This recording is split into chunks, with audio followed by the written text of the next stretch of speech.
Hi, this is Joe's Corner 76. I'll be talking about the human condition. In order to change it, we have to be involved. Change.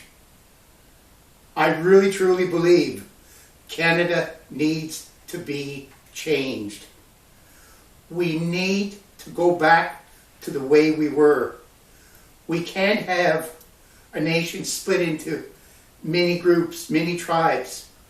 That's not a nation. That's just a group of people that can squabble easier. We need a national identity. We had a national identity, and it's still there. Don't believe any politician that tells you that we don't have one. We need to go back to the idea that people are innocent until proven guilty. Let's stop judging people in the media, because once you label someone, it never goes away. We've got to look at the national energy that we have. We've got unlimited potential there. We see certain groups seem to be trying to shut our fossil fuel industry right now. They seem to be depriving part of the country of a decent living. They seem to want to deprive Canada of the opportunity to be able to pay for our health and social programs. The world wants our natural resources. They want our energy. Liquefied natural gas is a powerful tool to reduce carbon emissions. We can't not sell it. If we don't, somebody else will. And let's not believe the foolishness that by shutting ourselves down, we only produce 1.6% of the pollution and emissions. It's China, Russia, and India. Convince them. How can we get them to reduce? Sell them natural gas. And that's half of what coal produces. We need to also start protecting the rights of the victims. What do I mean by that? Violent criminals should not be released on bail after they've created a number of crimes. Keep them in jail until their trial. What do I mean by victims?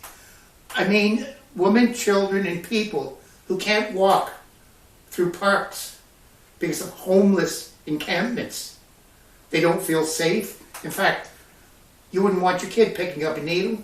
You wouldn't want your kid seeing sex in public. You wouldn't want to see your kid or your wife or anybody doing drugs. We've got to move the homeless out.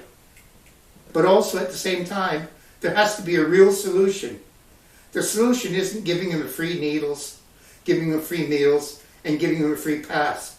It's finding them a place. And the only way you can do that is put all the services, mental, physical, housing, everything together. Look at the total person and try and help them. Let's stop legal drug injection sites. They don't work. You've just got to look at Vancouver, Seattle, Portland. They're cesspools. And so are the ones in our cities. We don't need more of them, we need less of them. We need to round up drug users and get them the help they need. That's what's really missing, is the help that they need. We have to start actually solving the problems of our Indigenous people instead of going around in circles. They don't have clean water, they don't have decent housing. It's 100 years, come on. Let's get on board, let's do something about it. Our national health is run by the provinces. We've got 12 or 13 different plans, 12 or 13 different management systems. We need to get together and get one plan for everyone in the country that provides equal benefits, not different benefits. We need to sit down and all share the costs across the board. But we also need to say what we're doing is not working. We need to go to the world and look for the best of the best and copy it. It works somewhere else. There's no reason it can't work here.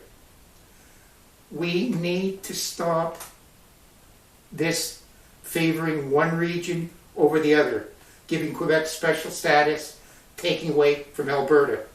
We're all Canadians. We all deserve equal say at the table, not less and not more. When we look at housing, what you're doing is not working. All levels of government are putting stopgaps in the way of getting housing built. And to tell you, public housing isn't the answer. It's private industry building houses and building apartments and providing subsidized rent in those apartments. Why? You're not creating a ghetto like has happened. You're letting people live with other people in different circumstances. No one knows what they pay or not. It's better for them, it's better for the children. It's going to keep the buildings safe, it's going to keep the buildings clean.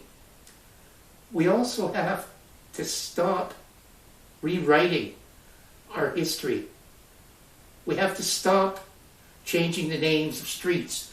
We have to stop saying everything we did was bad.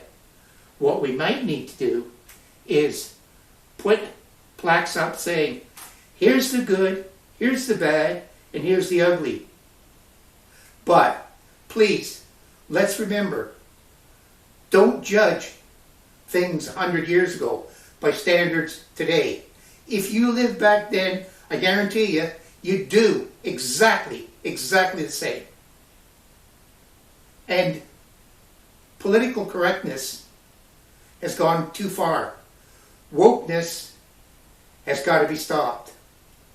We have to stop letting a minority of people enforce an opinion on the majority. However, the only way you can do that is if you speak up, and there's two simple letters that'll stop wokeness and political correctness in its tracks. It's no. We won't put up with it. But until you do, you're going to be ruled by that. And that's just too bad. We've got to tell our private corporations, we want them to be in the business of providing products, not pushing political agendas. And everywhere I look, I just want to see the Canadian flag flying or the provincial flag. Why? Because these flags are what people fought for. These flags are what people are governed under. These flags say, we represent all of you, not any particular group, all of you. That's just an opinion on my part. I want to stop people telling me I have to apologize for who I am and how I was born. First, I had no choice in the matter. Second, I don't believe every one of my fellow Canadians is a racist. Far from it. I believe there's some bad people, there's some good people, but on the whole, my experience in Canada in the years I've lived is we're tolerant, we allow freedom of religion, we allow freedom of speech, and we want to get by, and we don't want anybody harmed. And when you come to education, I want to see education, and I want to see students who are equipped and prepared for the world of today and the world of tomorrow. I don't want politics involved. I don't want anyone to tell my children or your children they're this sex or that sex. It's not the teacher's business. Start and tell the teachers, we're raising our children, we're raising how we want, we know how to raise them. We don't want you to tell them. We're tired of your political agendas. Get back to what you're supposed to be doing. Teaching, as we used to say, reading, writing, and arithmetic, so that we get better scores in the tests that we do in mathematics and reading. And lastly,